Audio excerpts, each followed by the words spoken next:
Okay, so how was the assignment? The thing. Was it easy? Who says easy? Who says difficult? Okay.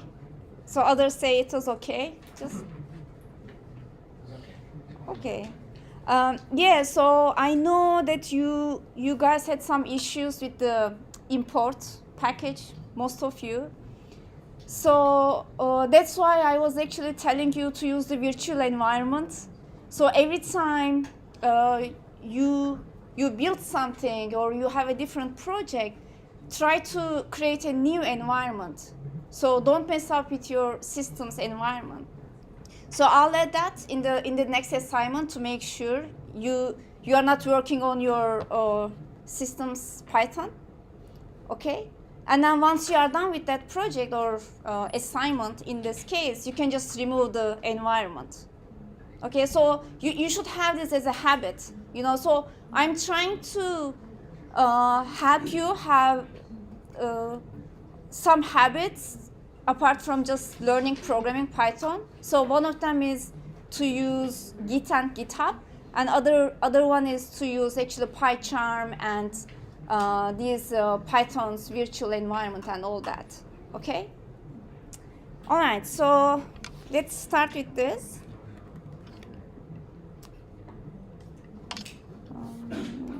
So see, I have an environment just for this class.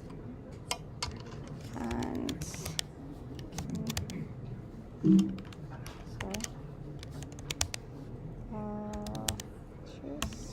okay. So I start my Jupyter notebook.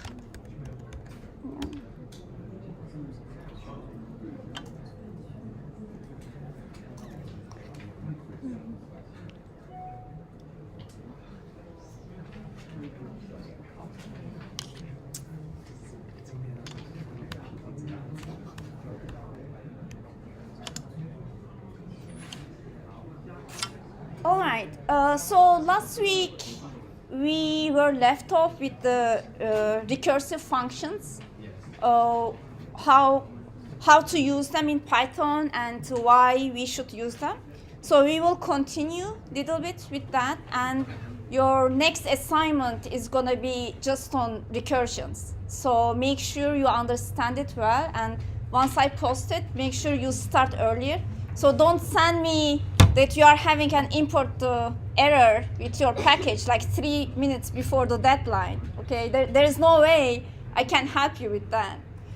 Okay, so all right, so let's look at what we are doing here. I mean, we actually talked about this last week, but let's recap. So this is here I'm defining a function, right? And this is how we define a function in Python.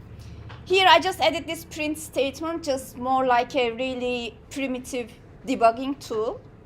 And I have some variable called tot, so this is actually for the total or the summation.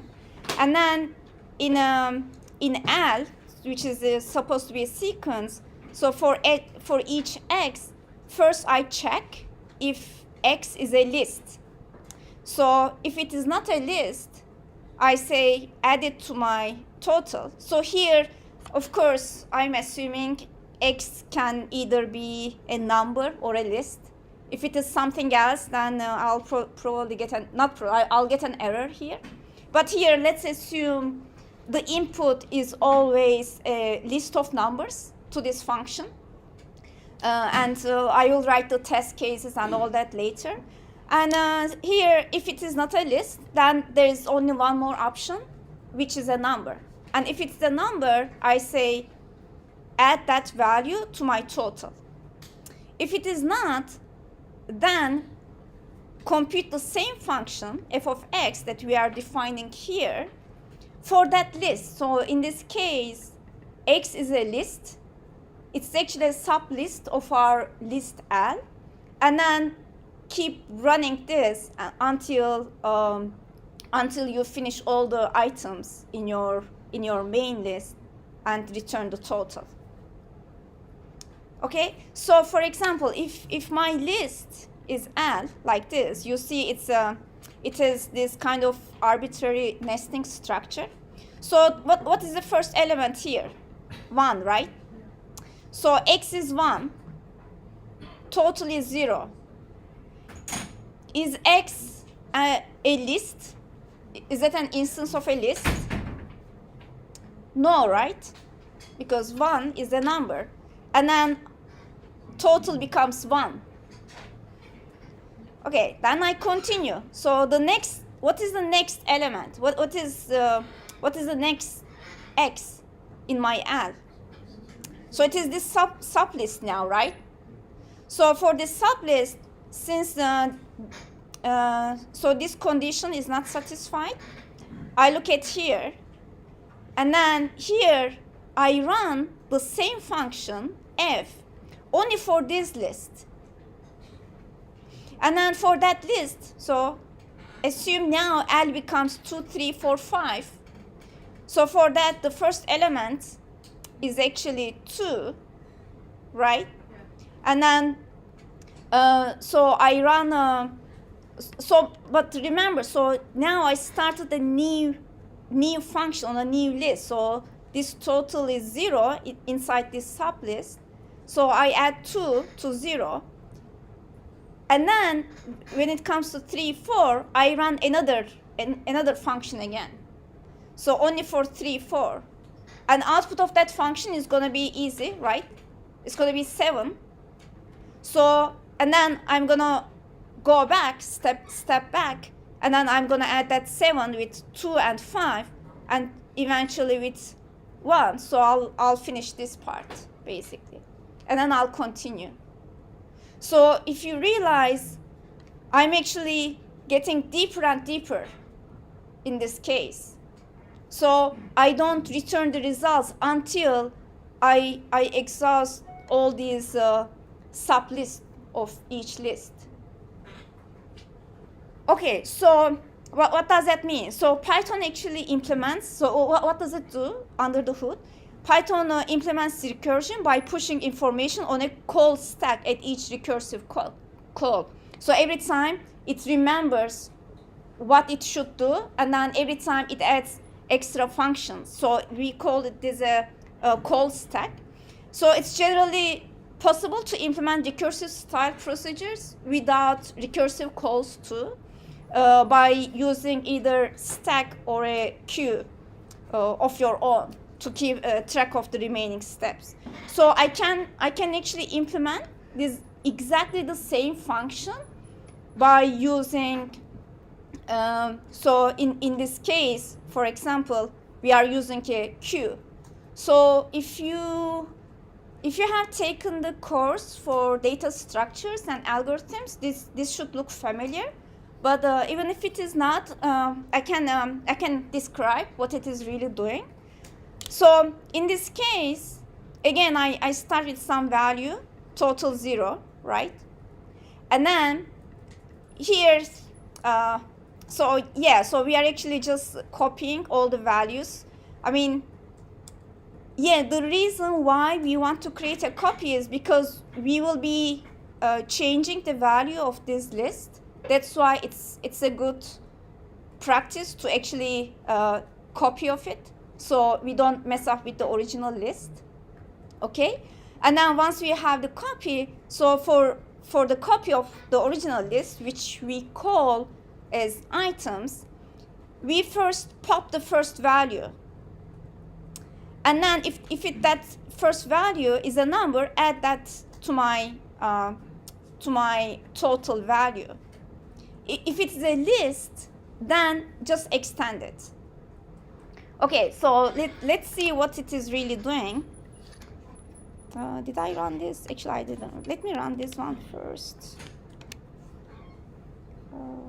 So when I run f of L, you see that, so for the original recursion function, so I'm printing L every time. So it takes this L as an input first, and then it takes this sublist here, because once I get this item in the original call, we call that f of x again. And now L becomes this sublist here. And now for this, everything is fine up to you have this 3, 4 as a sublist, and then it computes the summation over 3, 4, and then once we are done with that, so now we are done up to this point, and we only have this 7, 8, and in the next call it actually calls for 7, 8, and eventually it returns the value, total value. So in this case, when we use Q, why is it called Q? Because we are actually we are taking the first item from the beginning and then start operating on that.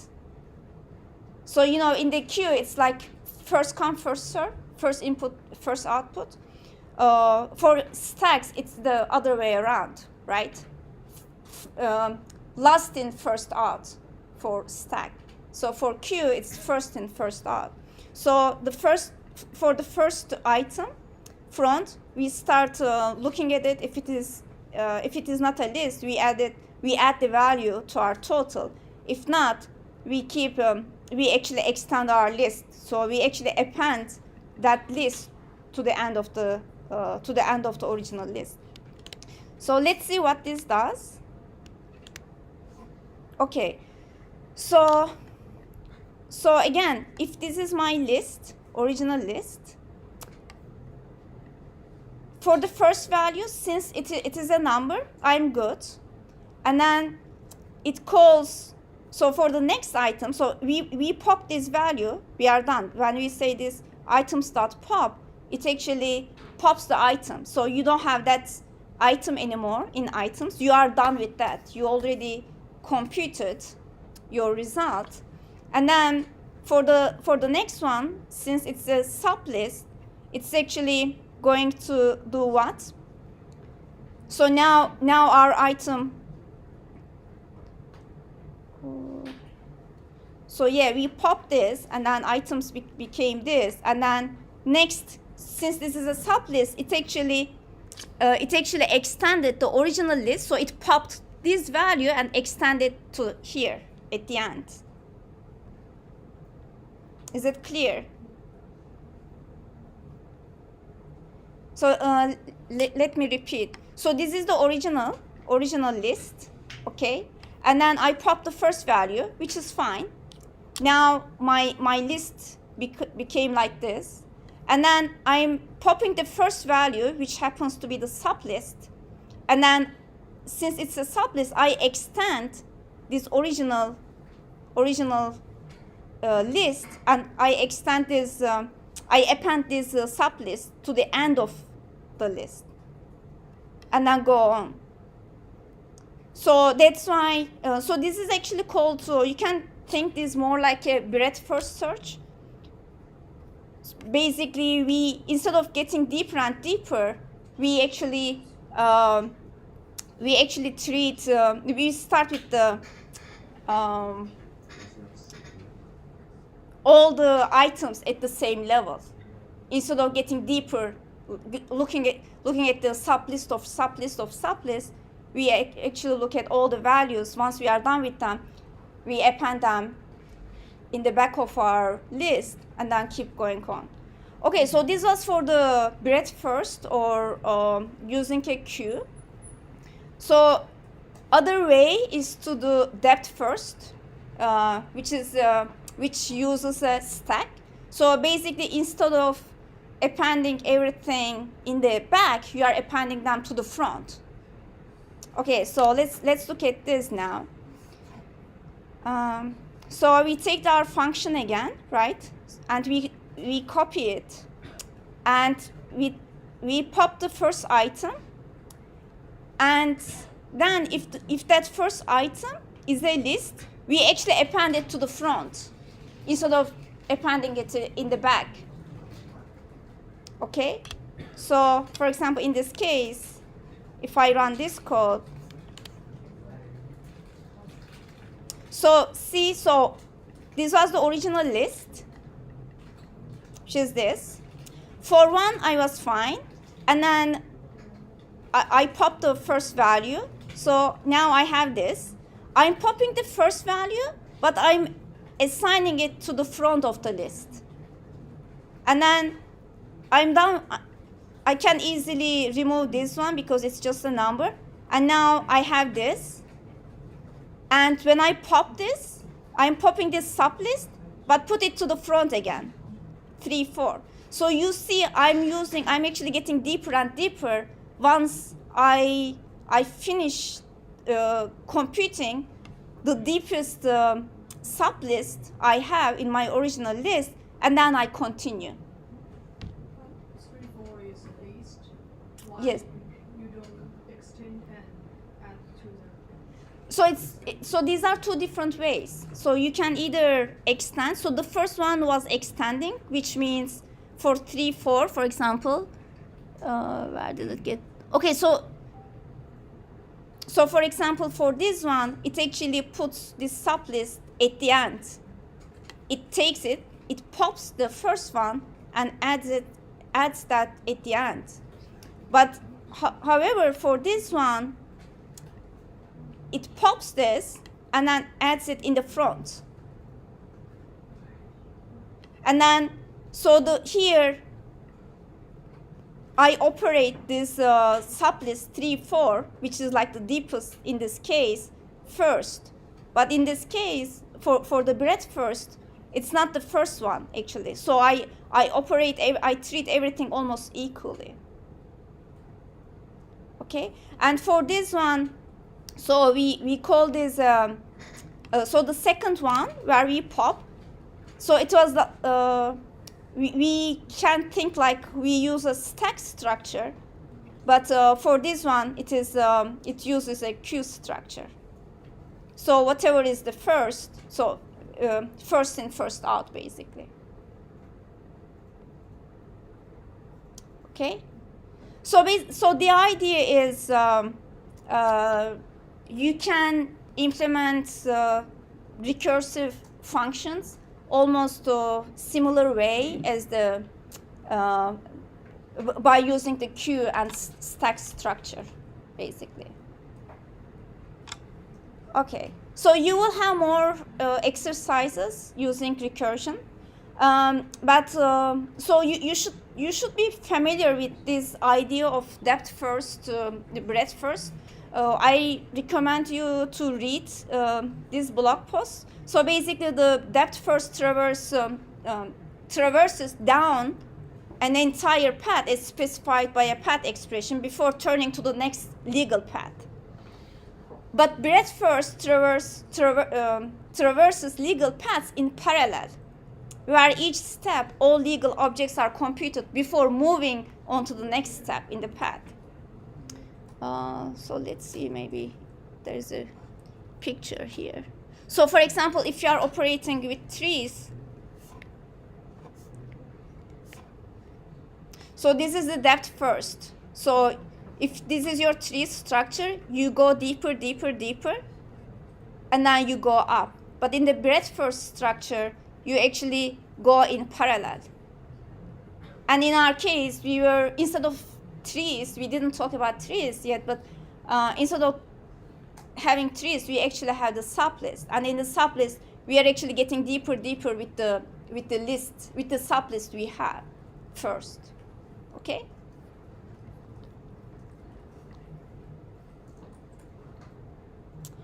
All right. So let's talk about something maybe simpler or more intuitive. So for this function, I define this function that takes two values, x and y, and return x is if y is 0. Otherwise, call y and x modulus y. So what do you think this actually does? Anybody? You can run if you want. You can try.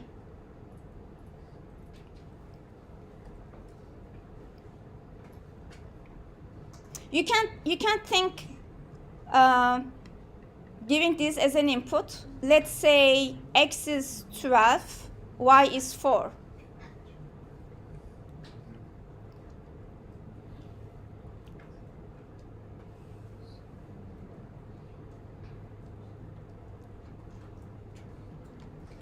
Are you guys running it in your machines now?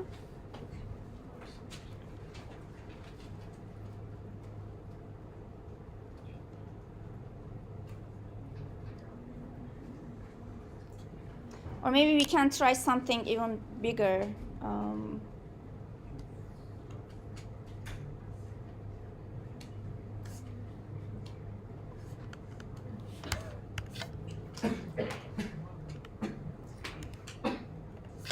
Okay, so let's think for this one, 48 and 36.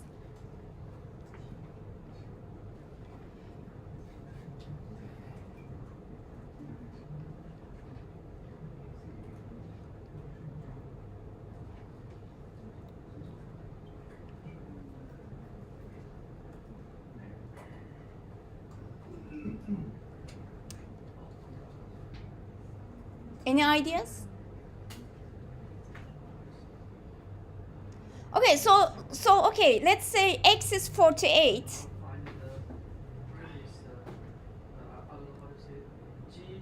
Common denominator. Yes, greatest common denominator. Yes.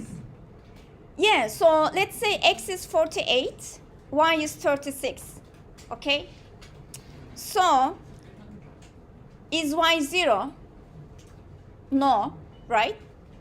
Then I'm going to run this, the same function, where now the first one becomes 36, and this one becomes the modulus. What is the modulus of 48, 36?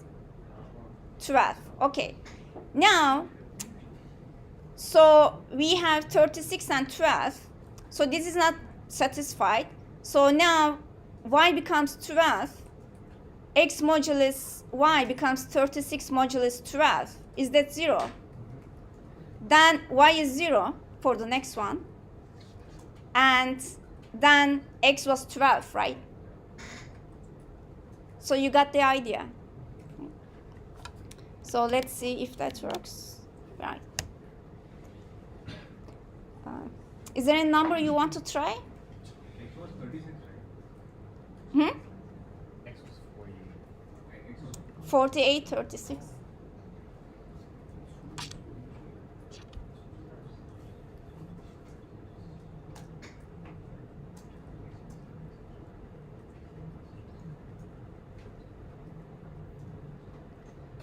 You said X was 12 after the X is 36. So I was iterating through this function. So first it's 48 and 36. And then since this condition is not satisfied, we move to here. After the second iteration, where you do the modulus, Right. 36 mod 12 is 0. It again passes through. Yes, so it becomes 12, 36 modulus 12. 36 modulus 12. It's 0. Yes, then it returns x, where x was 12. But X isn't 12, right? Hmm? Because you're passing. Oh, yeah. This is recursion. Yeah, Remember, x and y are changing, so your inputs are changing. Okay? Any other confusion? If you swap them, like I made it 36 and 48 as opposed to 48 and 36, it's still 12.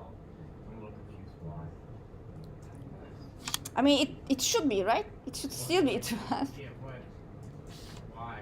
Because I thought, aren't we doing X? Okay, so let's do this now. So now x is 36, y is 48. We look at here, and now y is 48. Yeah, never mind. Yeah. Okay. All right. So Fibonacci series. This is probably the simplest recursion interview question you can ever get.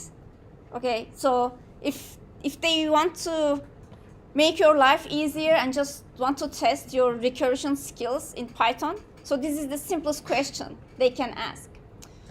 So do you know what Fibonacci series are? Yes. Good. So basically, the first, so in our series, let's say, so the first one in the series is 0, second one is 1, and third one is 1, other one is 2, 3, 5, 8, and so on. So did you get the idea? What am I doing here? So I'm looking at the past 2, right? So in order to compute this one, I just sum these 2. In order to compute this one, I just sum these 2. But I need to have some initial conditions. So my initial conditions are 0 and 1, and then I keep, to compute each of those, I'm just adding, right? Okay, so you can compute Fibonacci series for any given, for example here, I'm computing the nth value in the series. So basically, if it is 0 or 1, actually I don't need all this. I can just say,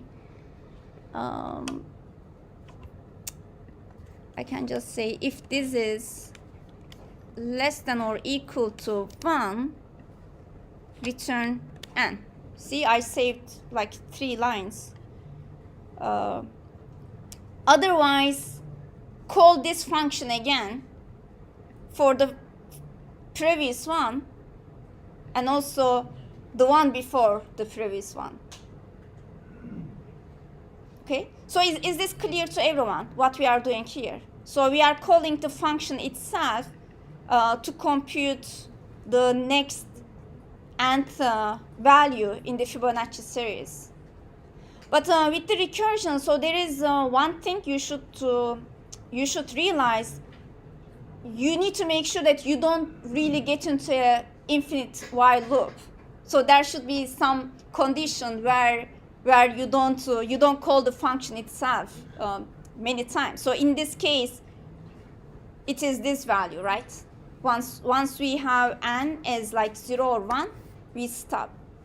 Otherwise, we keep computing this. So in this case, so let's say, let's first run this to make sure it works. So let's say 8, or maybe, so this is 0, 1, 2, 3, 4, 5, 6. So let's say 6, which should be 8, right? So in order to compute the 6th number in the series, so in order to compute this one, I'm actually saying, okay, so this condition is not satisfied. Give me F5 and F6. And now for F5, I'm saying give me F4 and F3. And for F4, I'm saying give me F3 and F2. And for F3, I say give me F2 and F1, and so on. So you are actually, if you notice, you are calling the same function over and over again. For example, in order to compute F6, we know that we need F4 and F5, which both needs F3. If you already computed F3, why do you need to compute it again, right? So that's why with this kind of logic, in this recursive function, the performance is not going to be that great because we keep calling the same thing over and over. Okay, so what is an alternative? Can we run this? Can we write this function iteratively? So let's say, let's call this function Fibonacci iteration. So basically, yes, so if n is less than 1, we return n. Otherwise, I say my previous value is 0, current value is 1. And for whatever number you give me, but I start with 2 because I know if it is less than 2, I know what to return. So, by the way, you can, if, for example, in this for loop, I don't use this index. So when you do this, so this is just a style thing. I just do this, so I know that I will never use that index. You know, that makes it less confusing and shows that you are more like a pro. And in this case, so I compute the previous and current. I assign it to the current. And now current becomes previous. And finally, I return the current. Okay, so let's say n is again 5. Okay, so when n is 5, So first previous is 0, current is 1. And then here my range goes from 2 to 6. But why 6? Because I know this range will stop at 5. It will not go to 6. That's why I have this n plus 1 here. So in my for loop, I do one iteration where I sum previous and current, which is 0, 1, and assign it to current, 1.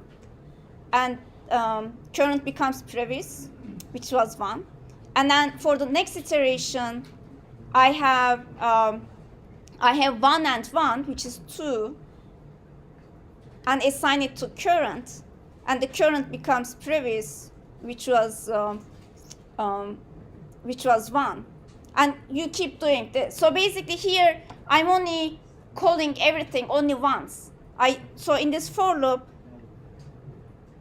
so we call this linear. So it is O of n because I'm not getting deeper or I'm not computing the things over and over again, unlike this one. So is this clear to everyone? Fibonacci series using iterative approach.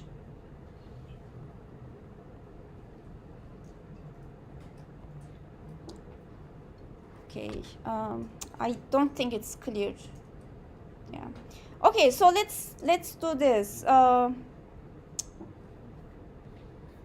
So, okay, maybe I can do this index just to.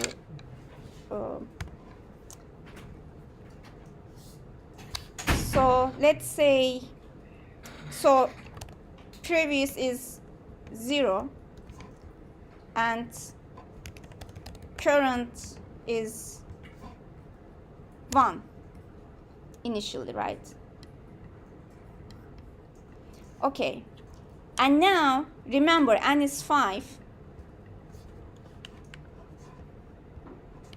N is 5.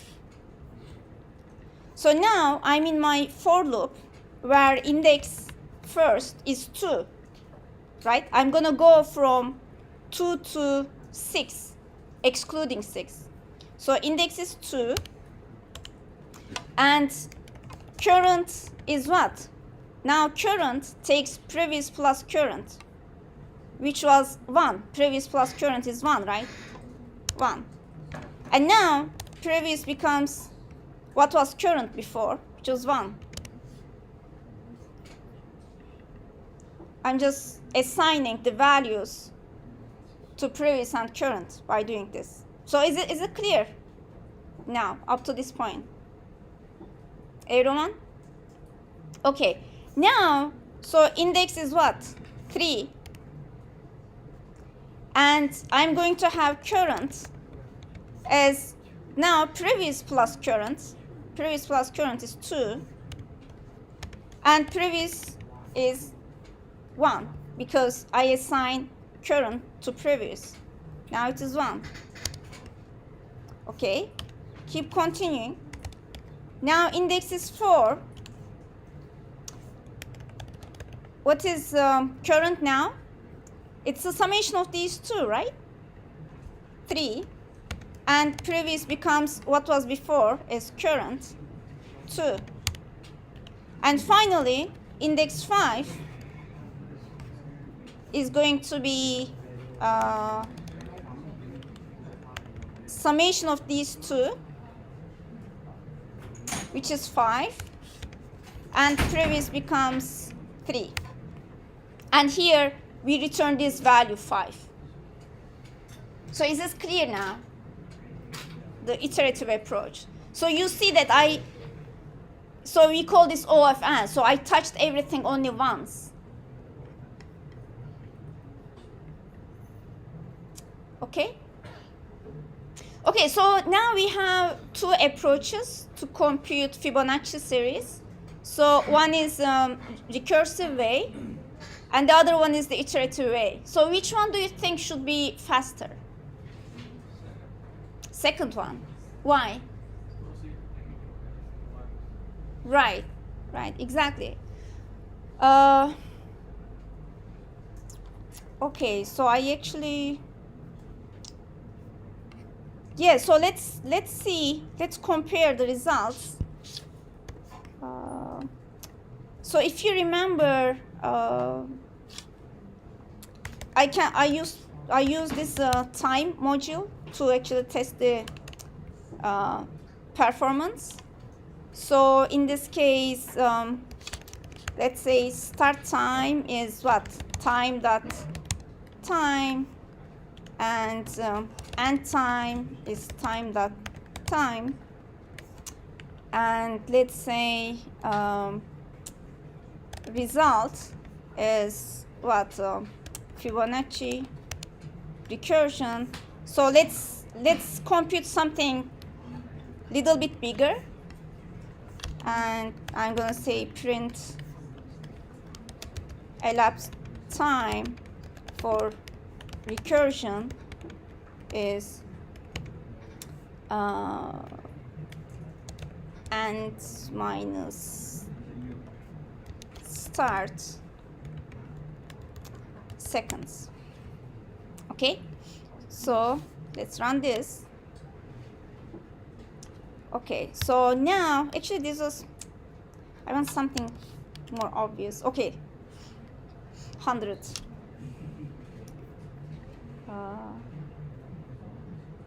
Okay, maybe it was too much. Was it too much? Let's pick something smaller. 30. Okay. So let's do the same thing with the iteration. So in this case, I'm changing this to, was it editor?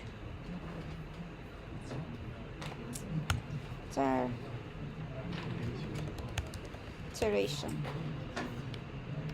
Okay, elapsed time for the iteration. Sorry. Okay, I didn't run this. Okay, you see the difference. So here, this is actually 0.000003 seconds, but this one is 0.3 seconds. If you use the recursive way. But with the iterative way, once you go through everything only once, then it's a lot faster. Okay? So are you convinced that the iterative way for this one at least was better? Okay, so what are the take-home messages? So recursion is especially suitable when the input is expressed using recursive calls. Yeah, let me fix it. And it's a good choice for search, numeration, or divide and conquer problems. And it's also alternative to deeply nested iteration loops, like another example that we were computing the summation of all the items in a nested list. So if you are asked to remove recursion from a program, consider mimicking call stack with the stack data structure. And if a recursive function may end up being called the same arguments more than once, like what we had in Fibonacci, then try to cache the results. So in this case, we were kind of caching by like using the previous or previous current. But you can, of course, make more complex caching methods for more complex programs. So that's the idea behind dynamic programming that you should be familiar with. Okay? All right. So this was about recursion so far. Before we move to the other concept, let's have a quiz again.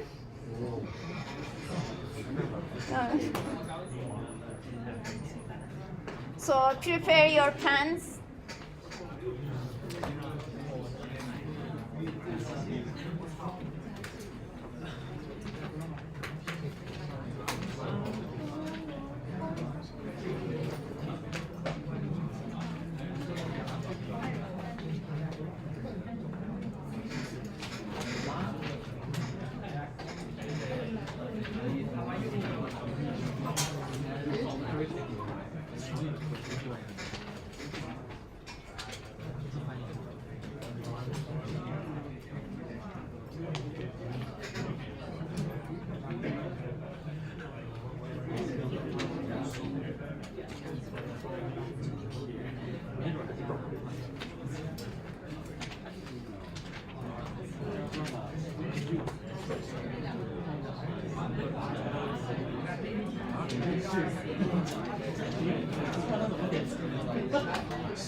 How was it?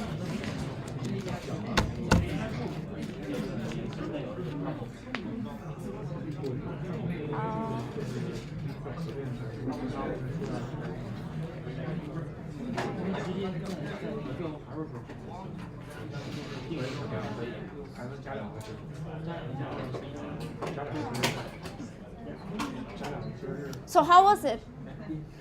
Easy? Not easy. Okay. Unfortunately, I don't have the copy of it digitally with me now. So I'll go through it in the next class. Okay. Or you can ask me in the email anytime. Okay. All right. So now we all woke up. So let's continue.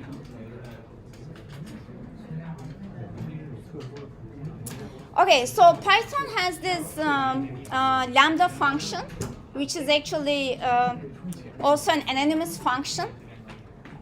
So besides the definition statement or def statement, we can use this lambda expression that also generates function objects. So like definition, this expression also creates a function to be called later, but it returns the function instead of assigning it to a name. So we'll see what I really mean in a second. So yeah, it's also called unnamed function sometimes. And they are often used as a way for an inline function definition. So if your function is really too simple and you know that you will not need it too much, then you can define this function. Okay. So everybody remembers how to define a function, right? This is what you are going to do in your assignment 3. Anyway, so please pay attention.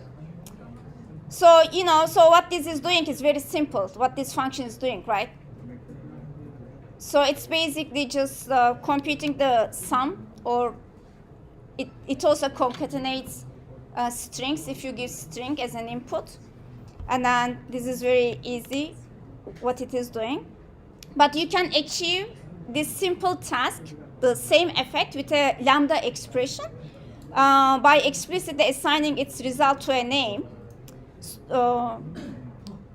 through which you can later call the function. For example, here I'm saying lambda xyz, and you use this column and return x plus y plus z.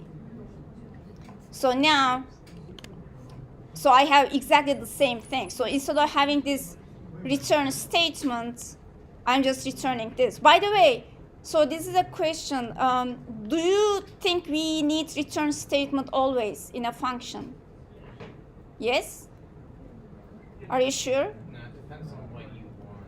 So if you gave it like a variable, and then you Right. Okay. runs it on that. Okay, so I mean, so then do you think this function will fail then?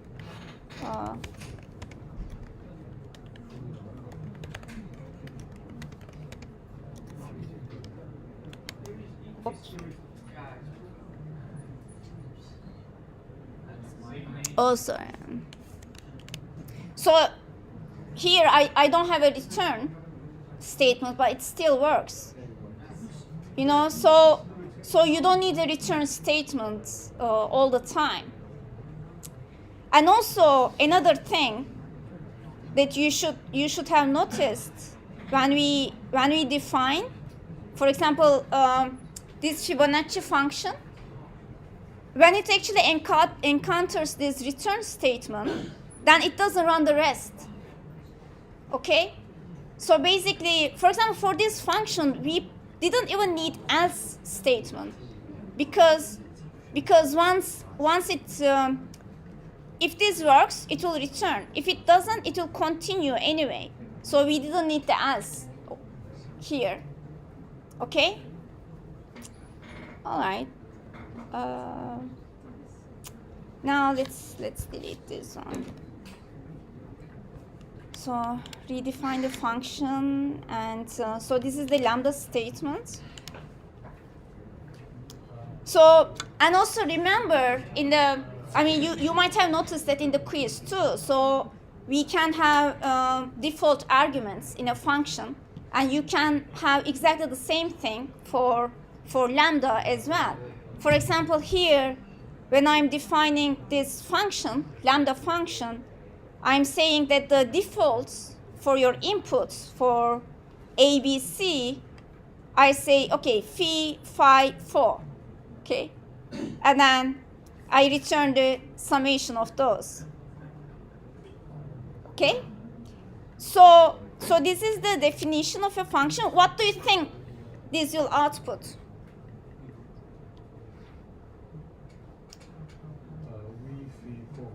Right. Yes. No, I'm smiling because it just sounds hilarious. V 4.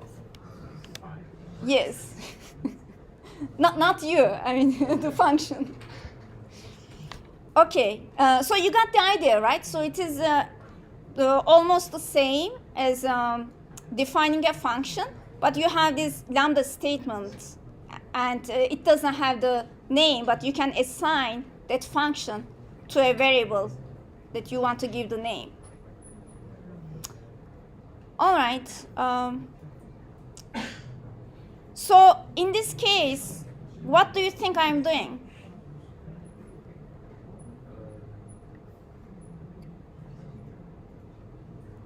Creating a list. List of what? X power 2, X power 3, X power 4. Yes, so what is each of those? So functions, right? Yeah, so it's a list of functions. Yeah, okay. Right. So L is a list where the first item is a function that takes the square, and the second is a cube, and the third one is the fourth power. Okay? And so in this case, what do you think the output will be?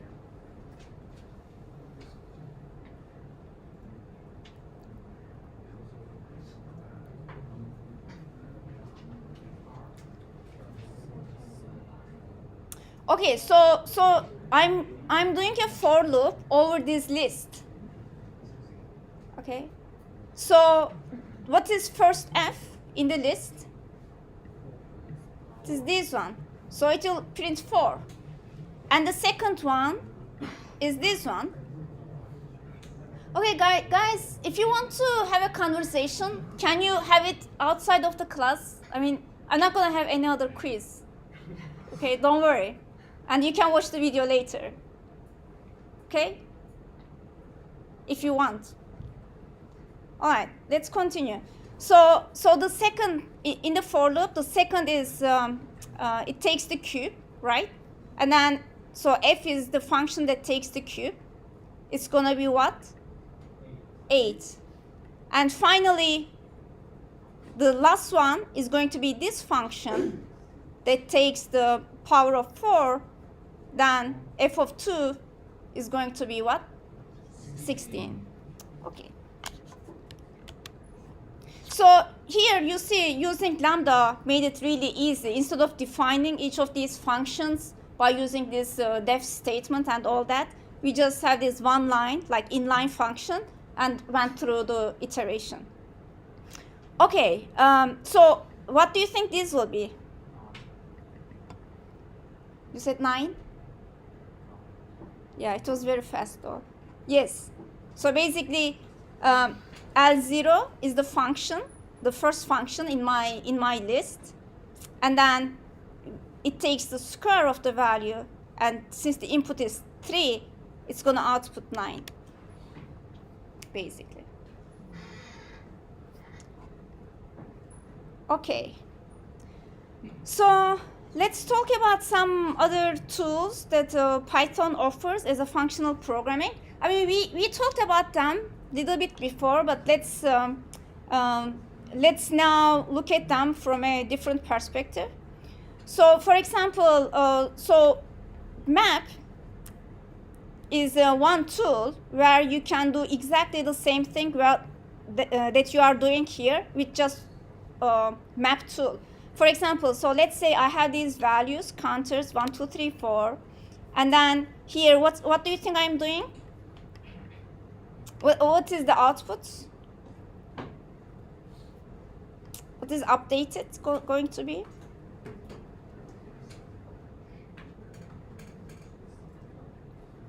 1, 2, 3, 4, 11, 12. No, why do you have 1, 2, 3, 4 at the beginning? It's updated. Oh, yeah. Right, so you start with an empty list, and then, so x is 1, you add the 10 to x, 11, and append it to updated, which is 11. And then next x is 2, add 10 to it, append 12 to 11, and so on. So you keep adding 10 to all the values you see here, right? So this is a pretty basic task. So let's see how we can do this with the map function. So map is actually, it's a function that applies a past-in function to each item in an iterable object and returns a list containing all the function of the call results. For example, let's say I define this function, which increments the value of x by 10, okay? And now, when I say, okay, so the first input to map is the function that I just defined. And the iterable that I'm feeding to this function is counters. So basically, I'm saying apply this function inc to each value of these counters. Okay? So it actually returns exactly the same thing. So is map clear here? Right? And it's very useful, right? You just define your function and you give your iterable, it just applies everything instead of doing it this way. But why do you think I have list here? Do I need that to get the results? Yeah. Do you remember last week's class?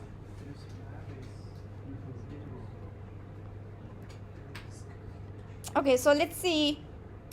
Let's do something.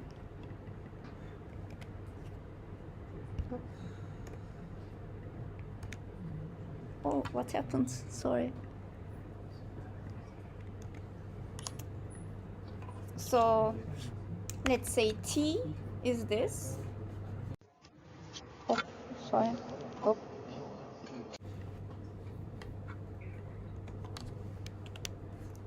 Fine. So what is T? So if I say, I can either say next. Oh, sorry. Or you can also say, but since I ran one next, it's gonna give me this next one. All that. You know, so you can either do it this way or this way. Anyway, so it actually gives me an iterator, right? So that's why I added a list here, just to recap from what we learned last week. Okay. Yeah, so this is actually, yeah, so map expects a function to be passed in and applied. It also happens to be one of the places where lambda commonly appears because, so in this case, you know, since I had such a simple function that only increments, I can just do everything in this one line. So the first input is my lambda function that takes a value x and just adds 3 to it. And then I'm inputting the iterable counters as I just did before. So this is another way to use lambda in map tool. Okay, so is lambda and map clear so far, right? So lambda is just like inline function definition, basically, really simple, and it can be really handy for the situations where you don't really you don't really need to define the function. Okay, so filter, we saw this too. And so for filter, again, you input the function as the first input, and you give the iterable as the second input. So what do you think the output of this is going to be?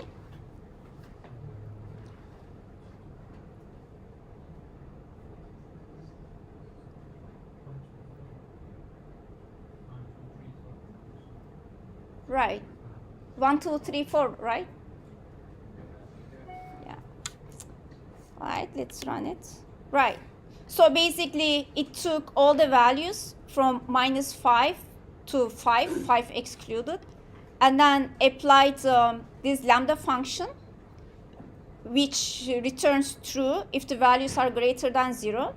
And the values were greater than 0 for 4, 2, 3, 4, 5. Sorry, not 5. 1, 2, 3, 4. And then we just filter those values that has a true value. Right? So is this clear too?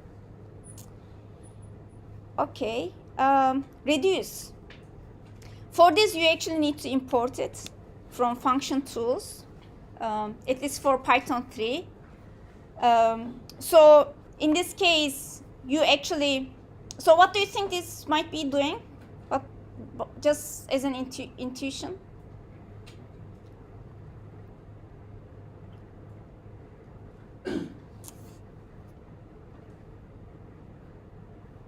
Okay, you can run too. So basically, you just define the summation for this. You know, I mean, the cases where I've seen this is actually to reduce the values with really big data sets, especially in big data tools like Spark or things like the idea like map and reduce. So this kind of functionality can be useful. Okay, just to be familiar with.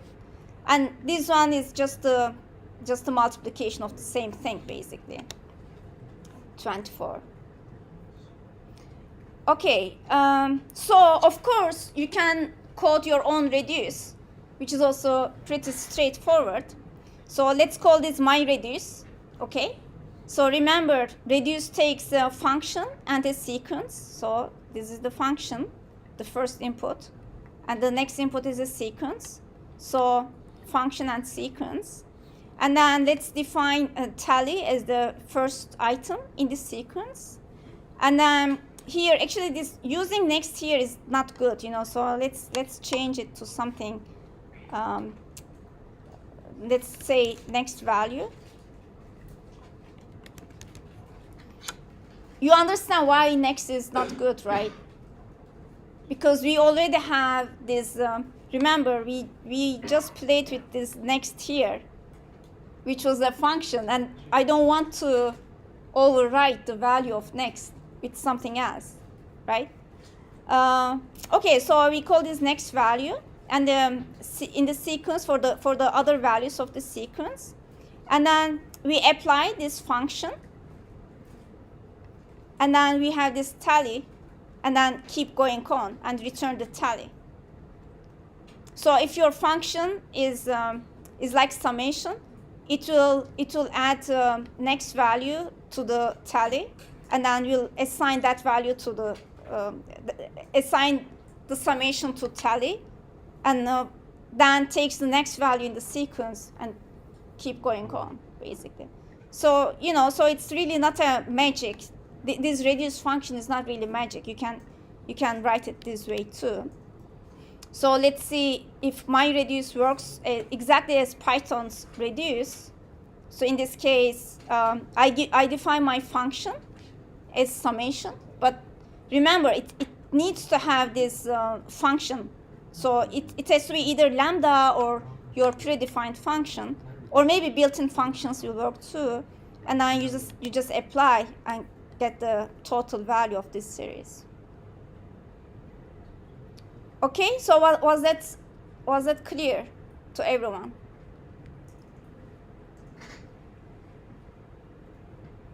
No? Yes? Okay. Okay, so let's move to another topic called generators, which is actually, it is based on the idea of iterators that we discussed last week. Remember, with iterators, instead of getting everything at once, we were getting the values just on demand. So if you want to define a function that does exactly the same thing, that returns the values only when you need them, you use generators, generator functions. So they are coded as normal definition statements, but they use yield statements to return results one at a time instead of the return statements in the function call. And they actually suspend and resume their state between each of those calls. And you can also define an expression, which is kind of similar to the list comprehension, but they return an object that produces results on demand instead of building a result list. Okay, so let's see this in practice. So let's say I have very simple task where I just generate the square of all the values up to n for each value. So here I'm just saying yield each of these values. So let's say n is 5. First, I is going to be 0, yield 0. And when I call it for the next time, it's going to be 1, take the square of 1, 1.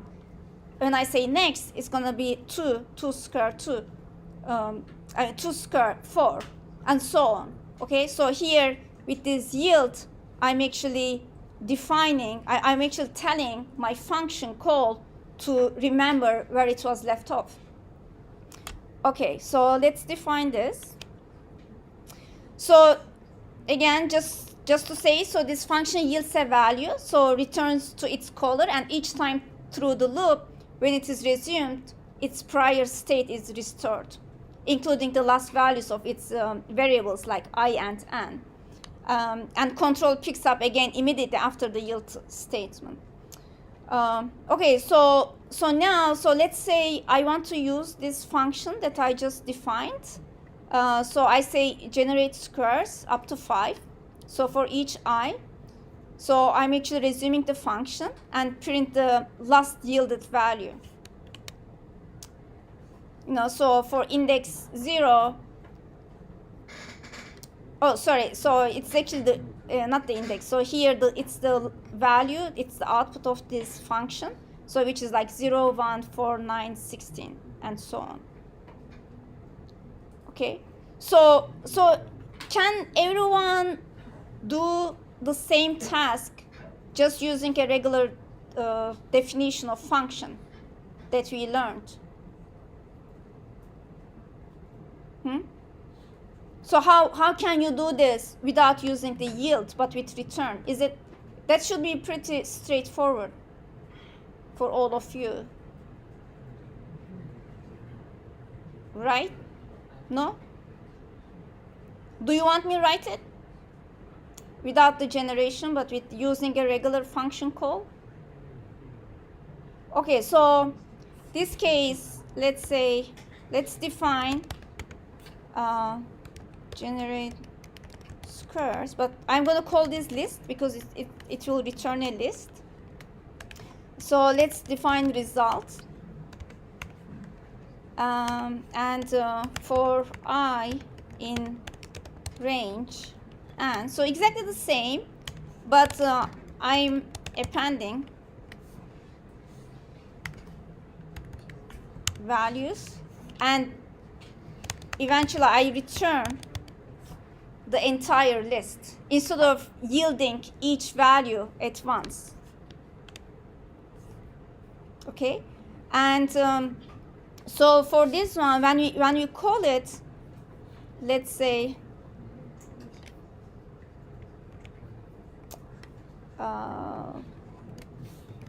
list.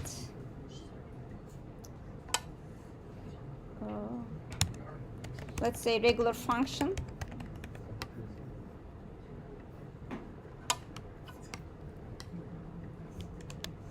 Okay, so it gives exactly the same result, right? So I have two different functions that that does the same thing that I want, but in a different way. So if you notice, this one computes all the values, appends all of them to the list, and finally returns the entire list. But with this one, with the generators, we just yield one value every time. So do you feel why it might be more useful, why we will need it? So instead of returning the entire list, you just return the values that you will need just on demand. Memory requirements, right?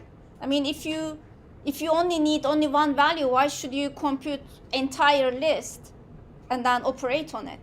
So maybe for this little experiment we did here, maybe it wasn't that clear. The time difference, performance difference was not maybe clear. But when you have really gigantic lists, that instead of creating them, it's probably just better to get them on demand. Okay, yeah. What was the time of I mean, for this, so we'll talk about timing. Gen square 5. Uh-huh. So the gen square 5 is a list. So I in this list. Right, exactly. Yes, so I is iterating over a list here, Yeah, but here it is iterating over an iterator that we learned last time. It's a list. Yes, so the output, yeah, we'll talk about it. Actually, in the next example, I'm going to show that. So, okay, so if you really want to see what's going on inside the call, so let's generate, let's use this function, generate squares for the value of 4 and assign it to x. Okay, so now what is x? A generator object, so it's not a list. So now, in order to get the values of x, we actually need to call this next statement every time, like what we did for iterators last week. So now, you see, it keeps giving me, so unlike list, which gives everything at once, but now, since we are at the end, we got this stop iteration error. Okay, so this was the output of this generator function, basically. Okay, so is this clear? No? Does it answer your question? Yeah. Yeah. And of course, the iter call for this is not required because generators are their own iterators. If you remember with list, we had to wrap up the values with iter in order to get an iterator, in order to use this next functionality. But for the generators, you don't need that because it's already an iterator. So for example, in this case, I can say y equals the squares of this 5. And then, do you think this is going to be true? Yes, right? Yes. Because we just said that we don't need iteration, iter wrapper, because it's already an iterator, and then we can just run next y. Okay, so this is actually another way of saying what I was trying to describe, why we should use generators. So they can be better in terms of both memory use and performance in larger programs. Because they allow functions avoid doing all the work upfront, which is especially useful when the result lists are large or when it takes a lot of computation to produce each value. That's when you use generator. Okay, so let's look at another example. So here, I'm taking a line, and then So I'm splitting that line. So let's say line is a string. So I split it by comma. So I'm kind of creating a list here. And I'm looking at the each item in this list, and I yield the uppercase version of that. So for example, if the input is this, let's say line is this, AAA, BBB, CCC, separated by comma, do you know what the output will be for this? Tuple of capitalized AAABCC. Right, yeah. So let's run this. And so now since I wrap up the result as a tuple, it's returned me a tuple. Otherwise, the output of this is just a generator, right? So let's also run that one. Let's say z equals this. And then when you say next,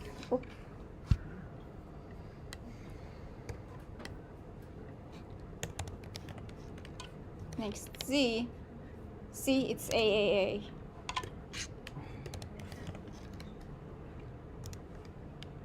BBB and so on. But in order to get all the results at once, I just use this tuple, or it could be list too, doesn't matter. Okay, so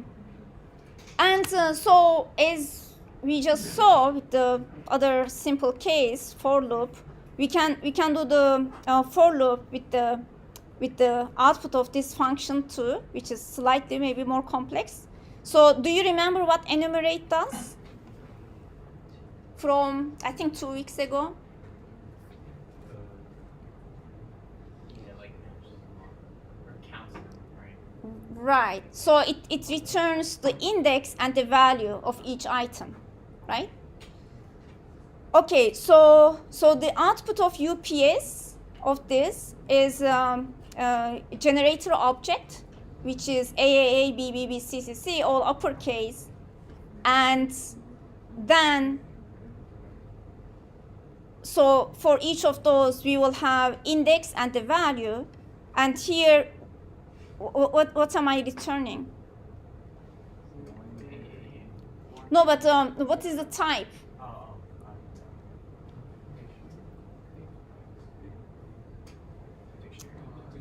Right, it's a dictionary, right? Where the keys are indices, I, yes, and the values are those strings, AA, BB, CCC.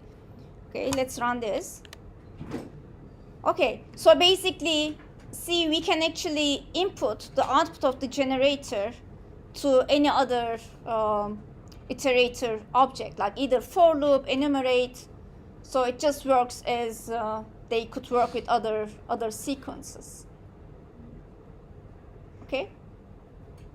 So yeah, the notions of iterables and list comprehensions are combined in a new tool that we call generator expressions. So what if now so far we talked about the generator functions that outputs this generator object, but what if you also want to just get a iterable, which is a generator object? So in that case, so remember, so this was a list comprehension, right? That you should be really familiar with this. So instead of having the brackets here, you just use this parenthesis, and it actually generates a generator object in this case. See, it's a generator object. So the only difference is the parenthesis versus the brackets.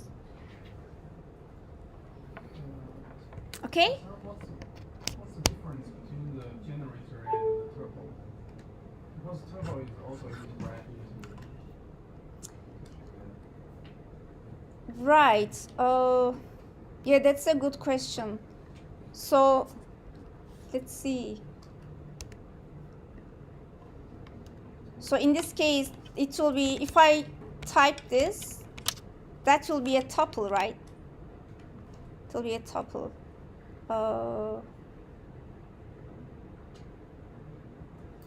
But when I think Yeah, I need to double check that. But once you generate it through some other iterator, I think that creates a generator instead of a tuple. Can we guess the other same thing? Hmm? Can we guess the other same thing? Because tuple have the order, so it's like a generator. But generator have next is also order. Let's see. Okay, so let's define this R as tuple. Okay, and I don't think next will work with this one. Yeah, doesn't work. So yeah, that's strange. You get you use the same parentheses, but you just get a different thing. That's a nice observation, but I think that understands that it should be a generator because you define it like a list comprehension. There is nothing called tuple comprehension. You cannot do comprehension for tuples. You know, so when you use this syntax for the syntax that you use for the list comprehension by just changing the parentheses, that actually gives a generator object. Yeah, but that's a really good observation thing. And remember, tuples are also immutable, you know, so they don't offer comprehension. I forget. Can you do a for loop with tuple or no? Same thing. Yes, you can. Okay, so You can, I yeah. understand So, the comprehension. R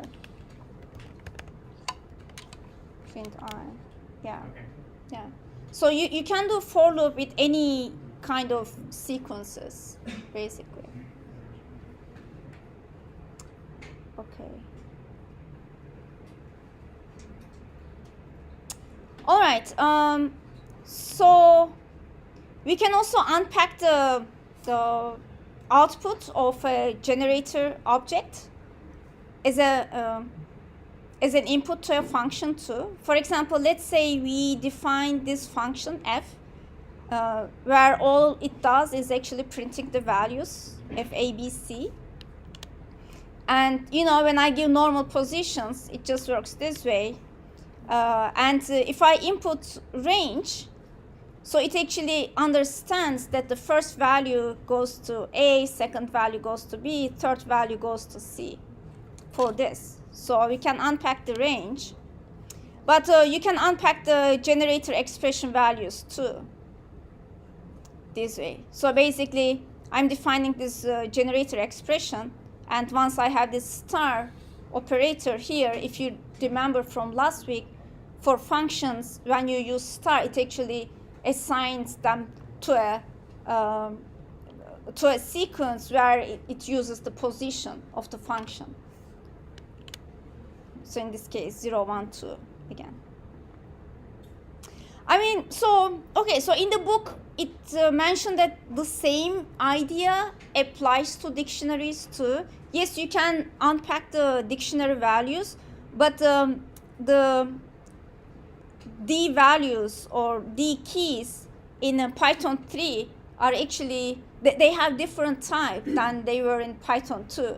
So now talking about it under the umbrella of generators doesn't really make much sense for the dictionary for Python 3.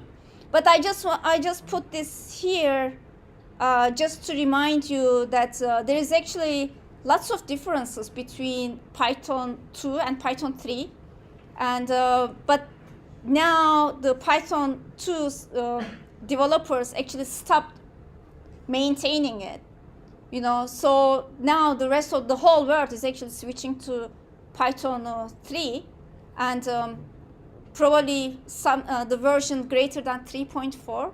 So I just want to remind you, if you are still using Python 2 in any project or somewhere, just make sure you should probably switch to Python 3 at some point, okay? All right, so back to generators. So print is a function too, right? It's a built-in function, and it prints all its variable. It can print its variable number of arguments. So, for example, in this case, instead of doing it this way inside a for loop, I can just define this generator and put a star on it and do the print again. It just does exactly the same thing, basically.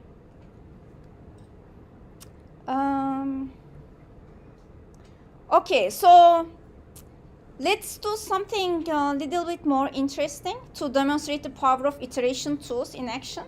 So now let's say I have this function f that takes a sequence, okay?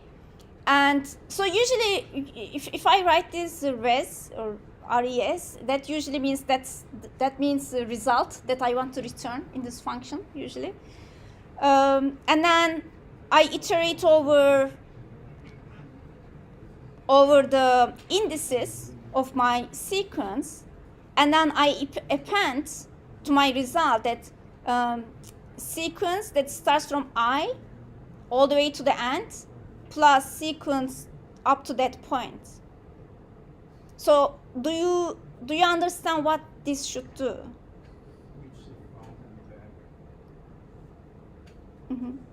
Just that. So I is 0 first. Let's say when, okay, so for spam sequence, okay, let's say sequence is spam. So I goes up to all the way to length of sequence, which is 4, right? So first I is 0. So sequence from 0 all the way to, so it's spam.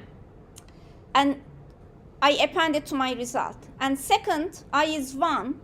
I start from 1 all the way to the end, which is PAM. And from beginning to the I, which is 1, which is S, so PAMs, right? And next I, so I'm actually, so I is 2 now. And in that case, sequence that starts from 2 all the way to the end, AM, and sequence up to that point, SP, so AMPS, oh sorry, AMSP, and so on. Okay, so is this clear? What this is doing now? So it just scrambles.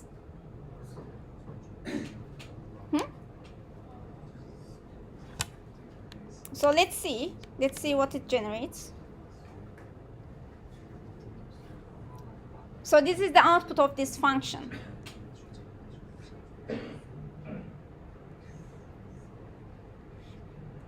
Okay, so now is this now clear what it does, basically?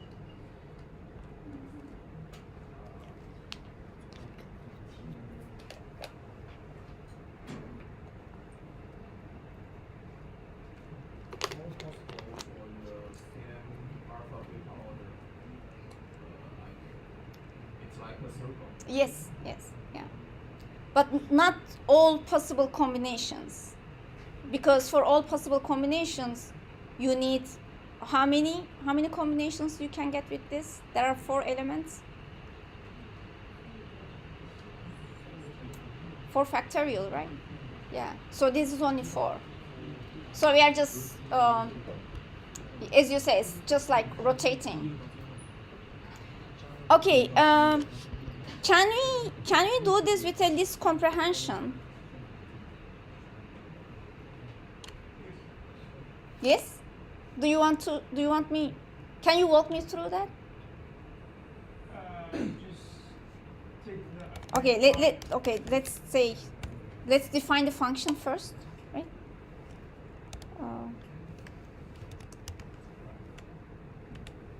Okay.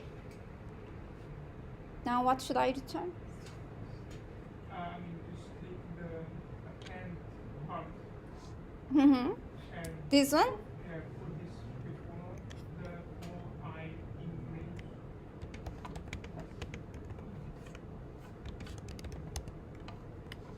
Mm-hmm. And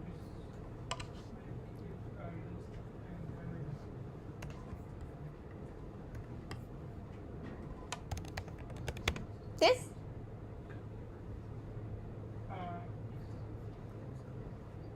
Everybody agrees? This?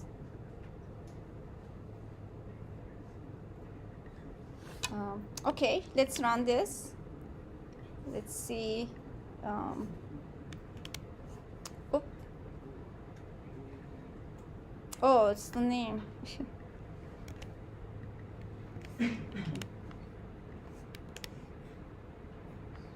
Okay, that worked, right? Thank you. So you see, I mean, with a list comprehension, we actually got rid of extra 3 lines, basically. Okay, yeah, we could also use the recursion, but it will probably be an overkill for this, but we will talk about it for when we write the function for permutations. Okay, so bear with me. Okay, so this simple approach works, but it must build the entire result list in a memory to return this, right? So we have to have all these lists in the memory to get the results. So can we make this on demand, like using a generator function again? So basically, all you need to do is, instead of saying return the entire list, you just yield each sequence, basically, every time.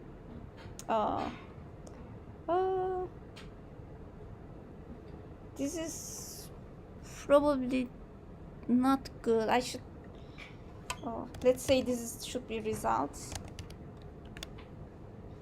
Yes. Okay, yeah.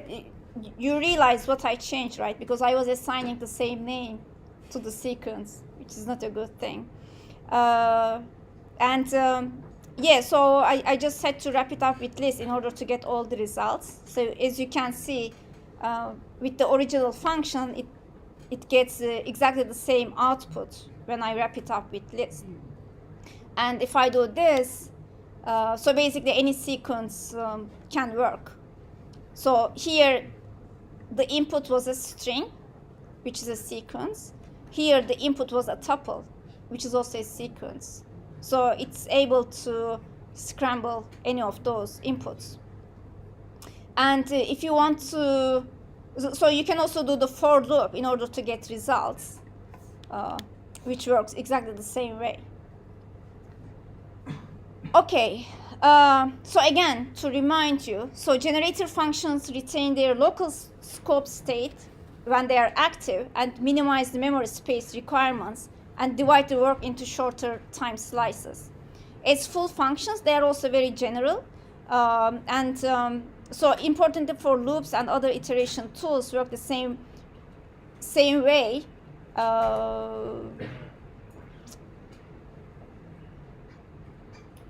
Okay, I guess that's all I wanted to say, basically. And again, so this is so we can perform the same task by just using a generator expression instead of a generator function. So here I'm just returning these values, and I just use a regular parenthesis to get the generator object. And in order to see the all results, I just say list of G. That works exactly the same. So we have how many? 3 different ways to get exactly the same result. So one is this generator expression that we just had here, and the other one is generator function, and the other one is this one. Actually, we have 4, so that returns the list comprehension.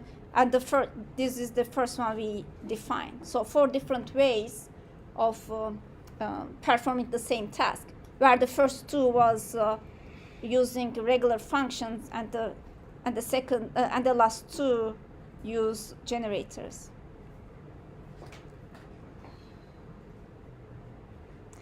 Okay, we're almost there. Okay, so to generalize the generator expression for an arbitrary subject, we can just wrap it up in a simple function that takes the argument and returns a generator that uses it. For example, in this case, I just define this f, which is actually a lambda function that takes the sequence, and then that sequence actually outputs this generator object. Okay, so is this statement clear to everyone? So we are using the two concepts that we just learned today. One is the lambda function, and the other one is the generator expression. And it does exactly the same thing. So now it returns the generator object. Of course, in order to get all the results at once, we just say list. And you can just input the other types where it still gives you all these scrambled versions of the original list. Okay, these are the same things. Or you can also input the tuple as we did here. Okay, so now since we are gonna start talking about modules and how to import the functions or classes from different modules, and also you had so many issues with importing in your assignments all the time. So now let's start to warm up with using those with using different modules. So for example, let's I can either create a file here, I think, or maybe not. Or let me create a file called scramble.py in my PyCharm.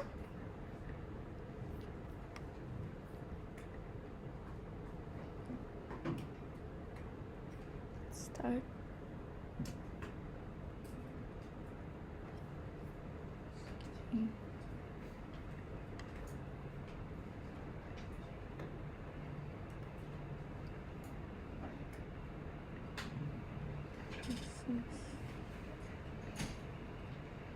Okay, so let's get here.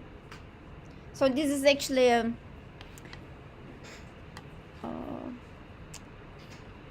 so this is, let's say this is the project for my lectures, that I have all this, and here I want to create a new file. Oh, no, not Scratch. I want to create a new Python file. Oh, okay, I can pick it from here. Okay, and let's call this so you need to use this refactor to rename the file. Let's call this scramble.py. Also, I don't know why it put it here. I want it to be here under my lectures so I can import it. Okay, so I have this scramble file where I want to define this scramble function that I just defined. Which one should we use? Okay, let's just use the original one that we defined at the beginning. This is just to show you that we can actually import those functions from different modules. Oops, where did it go? Okay, no, let's use this one.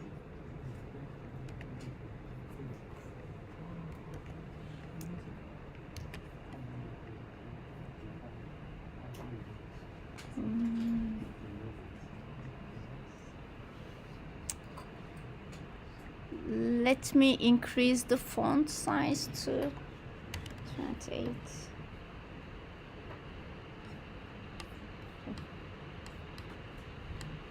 Okay, I just created a file in my directory that has this function scramble. That's it. Okay. And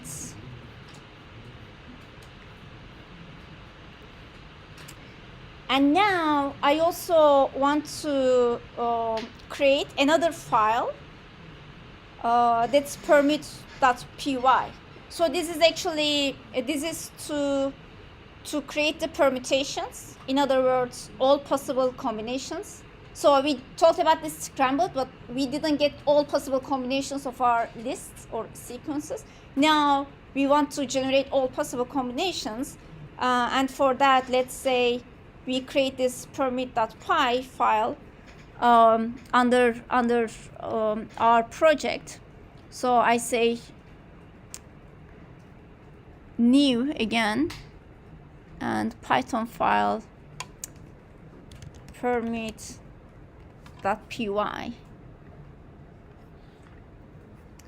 And there, so let's define these two functions in this new file. So instead of running everything in notebook, so let's start putting things in a more organized way. So this is the permit one. See, it's also complaining that so you need at least 2 spaces before the inline command. So I do this, and then now it doesn't complain. Do that. So that's why it's a lot better to use PyCharm instead of IPython notebook, because it doesn't really recommend you these kinds of things. Okay, so I have permit 1, and also I have permit 2.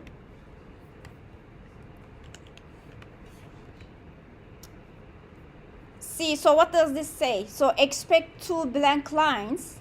So I add 1 more line, and now it stops complaining.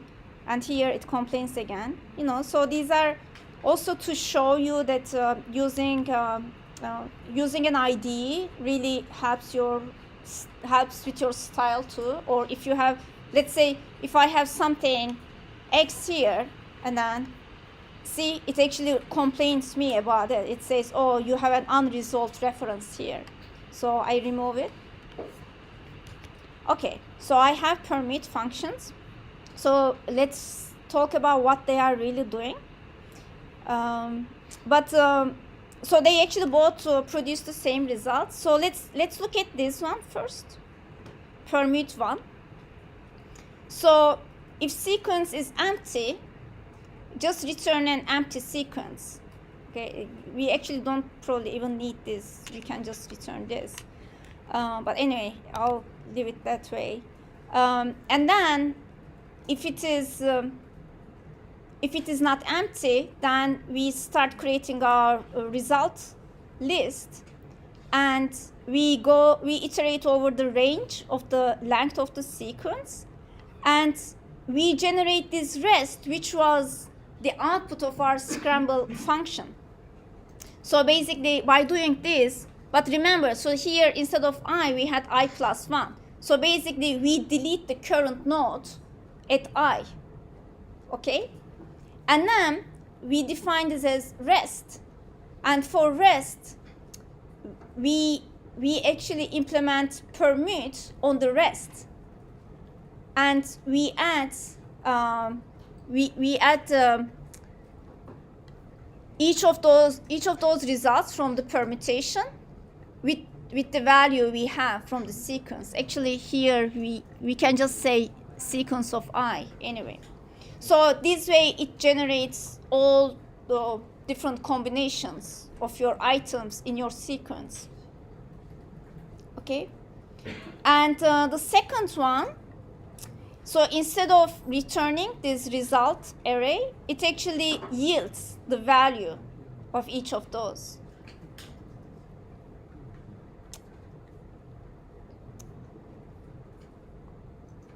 Okay. So I want to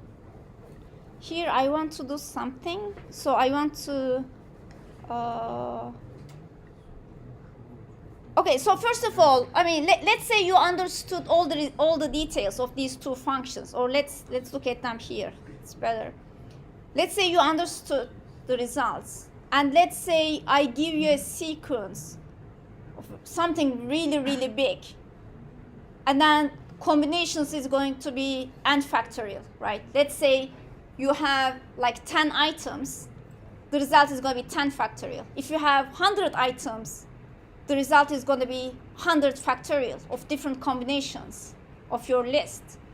So in this case, permute 1 returns the list, but permute 2 returns the generator. So which one do you think should be useful in this case? Instead of putting all 100 combinations to the memory, you can just call them with this generator function instead. Okay. So now here I didn't really define the functions here, but let's say also let me actually delete all the unnecessary variables in my program.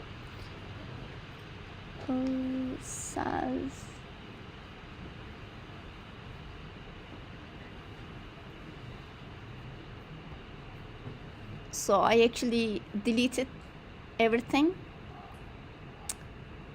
No, it was intentional.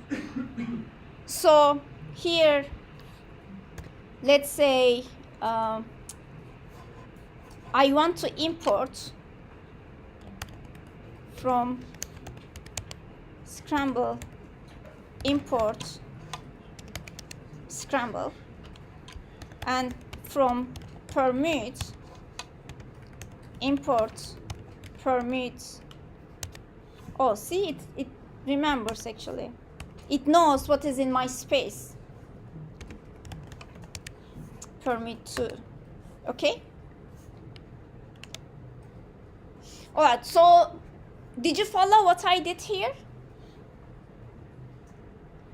So basically what I did is to the same directory that I'm working on, to this directory of lectures, I created two files. One is scramble and one is permute. And for scramble, I said from scramble module, import scramble. And from permute module, I said import permute 1 and permute 2. So I don't really need them in my workspace anymore. Actually, I deleted everything now. I started from scratch now. So it has the fresh function definition now.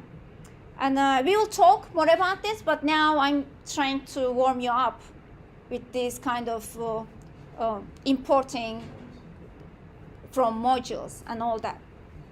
Okay, so with this, if I say list scramble, this is what it's doing that we just discussed. And so if I say permute, it's going to give the permutation of all this, right? So let's, before getting, first of all, okay, so what's the length of this going to be, you think? 24, right? Yes. And then if you look at the values,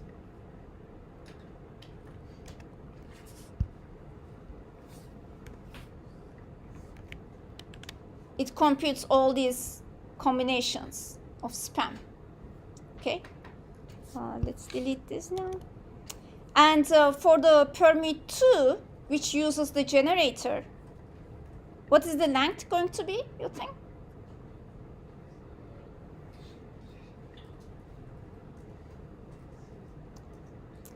I'm wrapping it up with lists. So again, 24, right? Should be the same thing.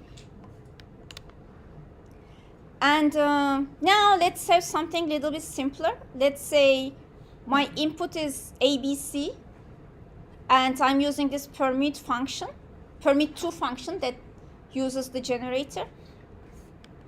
And then when I say next G, it generates the first item in this combination. And next ACB. And here, do you think it's going to start from ABC?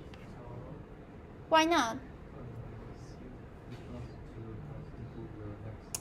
Well, okay, but I didn't say this. If I said this, yes, it wouldn't start from ABC, but now I restate it. Okay, so in this case, it will again start from ABC, right? So it gives me all these combinations. Okay. Okay, so let's also look at the timing for each of these functions, permute 1 and permute 2. And again, so for this, I'm importing these two modules, math and time. But these are, again, built-in modules that I don't really need to define them. Python knows them already. So the reason why I'm importing math is because I want to show you the factorial of 10, how big it is. So if you have an input that has 10 items where you will have 10 factorial results, then so these many combinations you will get when you have only 10 items. Isn't it too much already? Too much to put into your memory. So let's say we create a sequence that actually goes from 0 to 10, 10 excluded. And now let's call permute 1 and permute 2 and look at the elapsed time for each of those functions. Okay? So do you follow what I'm trying to do here? So basically, I have this sequence, which is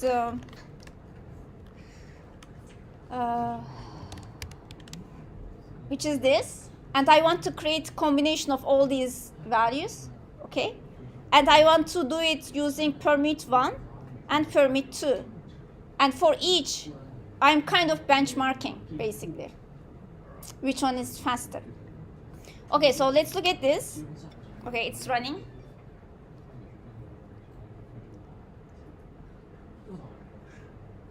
I hope it will stop at some point. But you probably get the idea, right? I mean, which one is bad?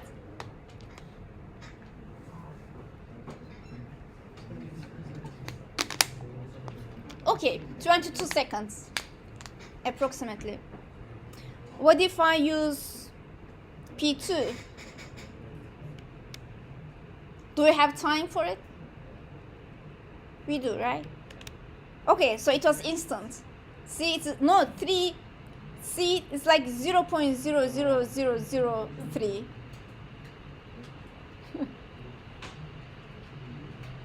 So, of course, permute 2 that uses the generator function was instant because it doesn't create the entire list. It just creates the call for you. And in order to get the values, what you need to do is you actually need to say next P2, and all that. But if you want to get all the values of this permute 2, you can actually wrap it up with list, and we can again look at the elapsed time.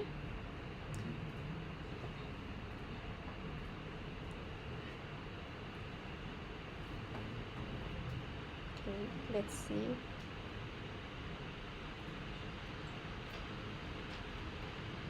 I mean 16 seconds. So the other one was 22 seconds. But I don't want to make any conclusive comments based on this, based on just 6 seconds difference, you know, so we need more comprehensive benchmarking to say that, oh, this is definitely better than that. But even in this case, I just wanted to show you that if you need something on demand, it's a lot easier to get the results, or I mean, faster, okay? And so this was P1, the output of permute 1, and this is P2, output of permute 2 wrapped as a list. So what do you think this value going to be?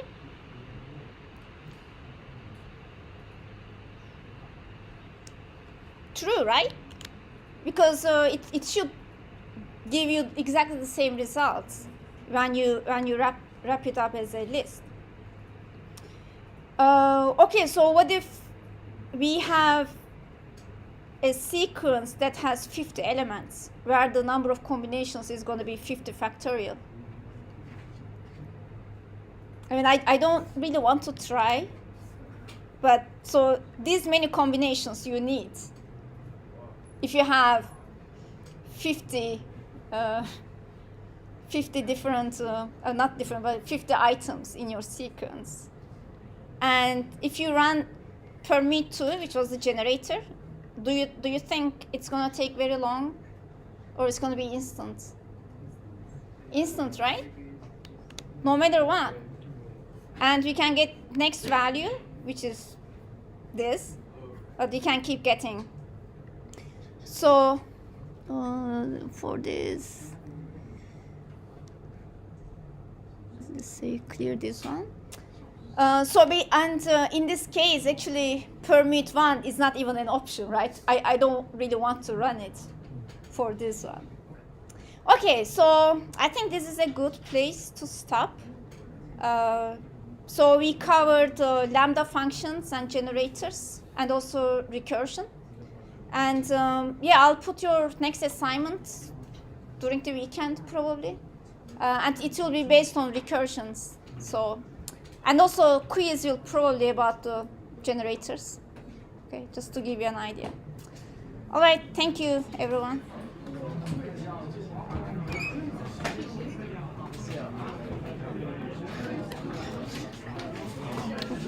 May I ask you a question? What's the difference between the two import sentence? I mean, the first one is from where import what, and that one is